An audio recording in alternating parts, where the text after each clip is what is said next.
The Sacred Band of Thebes is one of the most famed units of antiquity. Often the first ones in and the last ones out of a fight, they boasted a spectacular track record against formidable foes like the Spartans, besting them even when outnumbered. This martial prowess was reportedly derived not only from their gear and training, but also from the fact that the unit was actually composed of paired male lovers, willing to die for one another and their polis. Today, let us dive deeper into the fascinating history of the Sacred Band of Thebes. I wanted to thank the audience for selecting this topic and helping to choose Guy Michaels as our wonderful narrator. I also wanted to thank the Great Courses Plus for sponsoring this video and serving as my go-to source for ancient history lectures. They offer subscription-based on-demand lecture videos put together by top professors from renowned universities and specialists from places like National Geographic and the Smithsonian. You get unlimited access to a huge library of over 11,000 videos which cover topics from history to science, math, and literature, with new content being added every month. Their history playlist in particular is quite expansive, with a huge 48-part series called The Other Side of History on daily life in the past. To enrich our own content on the units of history, definitely check out Lecture 13 on being a Greek soldier and sailor. For me, I found it best to download the app on my phone. This allows me to swap from video to audio mode so I can listen to the series as a podcast while going about my daily activities. Right now, the Great Courses Plus is offering a free trial, which you can start by clicking the link in the description below or visiting thegreatcoursesplus.com/Invicta. I highly recommend that you take a look at what they have to offer and dive into the material that you are most interested in. And now back to Guy Michaels. Thebes is an ancient city whose origin stretches back to the earliest days of Greek history. It stood on a rise in the plain of Boeotia, upon whose cliffs was built one of the first fortified communities of the region. Legends speak of its founding by the hero Cadmus and men born from dragon's teeth. In addition, many important Greek myths are linked to the site, which was the birthplace of figures like the god Dionysus, the hero Heracles, and the king Oedipus. In the Bronze Age, a Mycenaean palace occupied the heights of its Acropolis, which played a key role in cementing its control over the surrounding lands. While Boeotia had no good natural harbours, it had one of the broadest stretches of fertile plain of all its neighbours, with agricultural riches that the other Greek communities could only dream of. The region was also famous for its plentiful wheat and for the number and quality of its horsemen. Thus Thebes, the city of 7 gates, began its rise to power. While not the most populous Greek polis, it was at least larger than any of the other cities in Boeotia, and could easily dominate its neighbours in the absence of any external assistance. For much of Greek history, this relationship was formalized in a federation known as the Boeotian League. The smaller states technically had a vote in the decisions of the League, proportional to their share of the army. But in practice, it was really Thebes which called the shots. When united, Boeotia was a formidable land power with a militia comparable to that of Athens in numbers of both hoplites and cavalry. This strength would prove important as the Boeotians would clash frequently with their neighbours in Attica. When the Persians invaded in the 5th century BC, some northern Greeks fought them at Thermopylae, while the rest were forced to submit and join them. Eventually, when the southern Greek cities proved victorious, Thebes would be punished. However, this ostracizing was relatively short-lived, as the ensuing Peloponnesian War saw them actually join up with the Spartans to fight the Athenians. Yet this alliance too would prove ephemeral. When it was the Spartans who next emerged victorious, the Thebans would find themselves joining the opposition to counter the new rising power. For example, during the devastating Corinthian War of 395 to 386 BC, Thebes and the Boeotian League had been powerful members of the anti-Spartan alliance alongside Athens, Corinth, and Argos. When the war ended in a stalemate, the Spartans decided to use the terms of the peace to kneecap their opponents and break Theban power. This so-called King's Peace declared that no Greek state could be subject to another. Every polis had to be independent. Armed with the letter of the treaty, Sparta went around dismantling many alliances and federations that it considered a threat.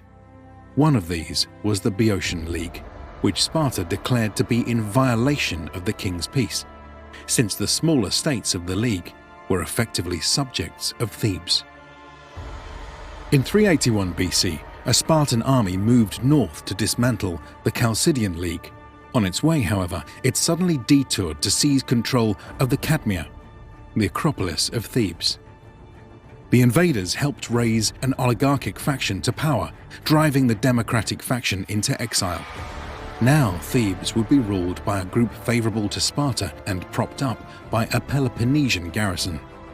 But this Spartan-instigated coup was widely seen as an injustice and an act of imperialism. Athens, still stinging from their previous loss, was no fan of Sparta and gave shelter to the exiles from Thebes. 2 years later, a group of these exiles, led by a Theban noble named Pelopidas, made their way back home. They infiltrated a party, murdered the oligarchs, and kicked out the Spartan garrison under a truce. Thus democracy was restored, and the city began to reassert its control over the surrounding lands. The Spartans were outraged, and it was clear to all that their vengeance would be swift and merciless. The city needed a strong force to lead the defense. It is from this moment of crisis that the Sacred Band, a standing unit of 300 picked hoplites, was born. Its founding was meant to provide a reliable backbone for the new democratic regime and its militia army. It was therefore composed of older members of the Theban social elite who were most loyal to the returning exiles. These men then selected the best and toughest young warriors of the militia to fight by their side. Unfortunately, the unit only existed for 40 years, from 378 to 338 BC, in a period of Greek history that is not very well documented. Most of our information, including the unit name, comes from a single source, Plutarch's biography of the Sacred Band's most famous commander, Pelopidas. But we should remember that Plutarch was writing nearly 500 years later, and we're not always sure if we can trust what he says. For instance, it is Plutarch who tells us that the Sacred Band was made up of 150 pairs of male lovers, claiming that their strength in battle came from the fact that each of them would rather die than let their lover down. However, we're not quite sure where he got this bit of information, since sources from the time don't actually say anything about it. We can discuss two plausible explanations. The first is that Plutarch was indeed reporting things correctly. After all, there was a rather widespread practice of pederasty among Greek elites, and pretty much every army would have contained at least some number of male couples. It's possible that this Sacred Band simply had a higher proportion of couples than normal, owing to the nature of its formation as a unit of mature elite citizens and their hand-picked young favorites. The second explanation is that Plutarch's description is based not so much in fact as it is in cultural ideas and myths. For instance, it is Plutarch who tells us that the hero Heracles had many male lovers, and that in the author's own time, male couples would come to Thebes to swear oaths of loyalty at the tomb of one of these consorts. Given the close association between Thebes and Heracles, it would make sense for Plutarch to describe the famed Sacred Band as having similar sexual tastes as their mythic hero. Applying this to a whole unit was also not something entirely alien, as the idea was actually a fairly common thought experiment put forth in some philosophical dialogues. But either way, fact or fiction, we can't know for sure. With that being said, let's move on to discussing something we do know a bit more about: their equipment. As far as we can tell, the Sacred Band were equipped like regular 4th century BC hoplites. For defense, this most likely meant donning a simple tunic, linothorax armor, or a muscled cuirass. The legs may have sported a pair of greaves, while the head was protected with a simple conical pylos helmet or an Attic helmet. As with most Greek heavy infantry, they also bore a large aspis shield, which covered them from their shoulder to their knee. These would have sported a variety of different designs and colors, as there was no prescribed uniform. However, many probably had the Club of Heracles emblazoned on their shields, given the hero's status as the patron of Thebes and the protector of warriors. There may also have been a slight preference for the use of white. Xenophon says Theban cavalry wore whitewashed helmets. In terms of offense, things were again quite standard. Their main weapon would have been a 2 to 2.5 meter long spear with a flat, leaf-shaped iron head on one end and a bronze butt spike on the other. Backup short swords and daggers were likely also used. In terms of training, the Theban state paid for the sacred band to be permanently garrisoned in barracks on the Acropolis of Cadmia, where they spent their days preparing for war. But what exactly did this entail? Unfortunately, our sources only really mention exercise in a generic way without bothering to specify any more details. This actually ends up being quite common with most references we have to hoplite training. From this and other clues, it appears that general fitness was more valued than any specific weapons training. Therefore, hoplite training would have involved lots of running, wrestling, and mental preparation. After all, soldiers had to be able to endure both the hardship of campaigns and the terror of battle. They had to be agile, resilient, selfless, restrained, and brave. It's possible that the sacred band may also have picked up some basic formation drill like the Spartans, though we have no explicit evidence of this. In terms of tactics on the battlefield, they were deployed as the front rank of the phalanx, which is a modification on the deployment of other elite infantry, which might be grouped together in their own separate formation. These were hardened, unflinching fighters, behind which the rest of the Theban militia would rally and stand their ground. This was a crucial role in an age when many Greek hoplites fled at the mere sight of an advancing Spartan phalanx. The sacred band, the pride of their city, would not flee and set a strong example for the rest to follow. However, the intended purpose of the sacred band changed as the Thebans came to realize just how powerful the unit could be. Since it was relatively small, it could be moved around quickly on the battlefield to respond more easily to changing conditions, either in a defensive or offensive capacity. This flexibility extended far beyond the battlefield. As a permanent standing unit, the sacred band was always available to respond to emergencies anywhere in Boeotia. It quickly evolved into a jack-of-all-trades and could serve as anything from a fire brigade to a self-contained mobile strike force at home and abroad. Let's now turn to a discussion on their service history. As we mentioned at the start, the Sacred Band of Thebes began their career just before the start of the Boeotian War in 378 BC. The unit's first commander was a Theban named Gorgidas, who had actually helped found the group and served as one of the generals, or Boeotarchs, of the Boeotian League. However, command soon passed to the younger Pelopidas, hero and leader of the exiles who had restored the autonomy of Thebes. His career would prove highly successful. When war broke out with Sparta, the Sacred Band spent much of their time protecting local farmland against enemy incursions and keeping the smaller towns of Boeotia in line. However, in 375 BC, they would get their first opportunity to truly shine. In this instance, Pelopidas was leading the Sacred Band and a unit of Theban cavalry to expel a Spartan garrison. During these maneuvers, however, they ran into an enemy force 2 to 3 times their size by the town of Tegera.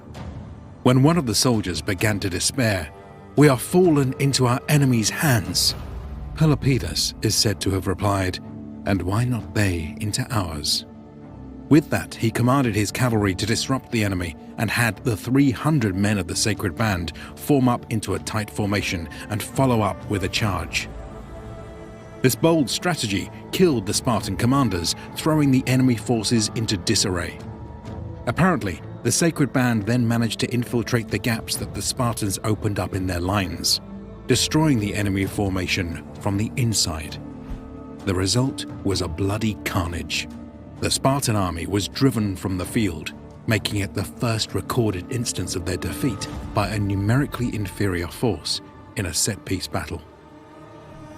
This achievement would only be outshined 4 years later in 371 BC at the Battle of Leuctra. Here, a full Boeotian army of about 8,000 faced off against a Spartan king and his larger army of around 11,000. From Plutarch, we learn that the sacred band was present and that they were first into the fray. Most likely, this means that they would have resumed their old role of acting as the front rank of the Theban phalanx. However, seeing that the Spartan king was stationed on the enemy right, the commander Epaminondas shifted his best troops to face him directly. Behind them were stacked additional soldiers, such that they were now 50 ranks deep, over 4 times that of the enemy. Joining them were massed cavalry forces, while the rest of the army was deployed in a staggered formation off to the right. This echeloned battle order was a brilliant strategy meant to overwhelm the enemy's best forces while delaying the engagement elsewhere on the battlefield. When battle began, the concentration of forces proved extremely effective. It crashed against the Spartan right, dealing heavy losses. Hundreds of Spartans were killed, including their king Cleombrotus, his highest-ranking officers, and many in the royal guard. In short order, this implosion of the command structure led to a complete collapse of the rest of the army. The triumph shattered the streak of Spartan supremacy and heralded the ascendancy of Thebes. For the next few decades, however, the role of the sacred band is unknown. They appear once in 369 BC as the vanguard of a Theban assault on Corinth, which was eventually thrown back by light troops at the wall. Beyond that, we know nothing of their role in Thebes' wars in the Peloponnese and Thessaly, nor in the Third Sacred War that devastated Boeotia. In fact, the only other action of the sacred band that we're sure about was their last. In 338 BC, Philip II of Macedon led his army south in a bid to exert power over mainland Greece. When a Theban-Athenian alliance gathered to stop him at Chaeronea, the sacred band would take up position on the right of the army's battle line. However, they would be facing Macedonian troops led by a young 18-year-old prince named Alexander. When battle began, Plutarch says the unit was skewered on the spikes of enemy infantry, but many scholars believe that Alexander broke and trampled them with a unit of cavalry, a feat that would become one of his signature moves in later campaigns. The sacred band fought to the last man, but were entirely wiped out. This would be the first and only time they were defeated in open battle. We are told that Philip wept when he saw the 300 bodies of the sacred band heaped together. Moved to tears by their courage and loyalty, he cried out, "A miserable death to those who think these men did or suffered anything disgraceful." We hope you've appreciated this deep dive into the history of the sacred band. A huge thanks is owed to our supporters on Patreon and the many talented researchers, writers, and artists who made this video possible. Please consider contributing to fund future content and let us know what units of history you want to see covered next. Thanks for watching.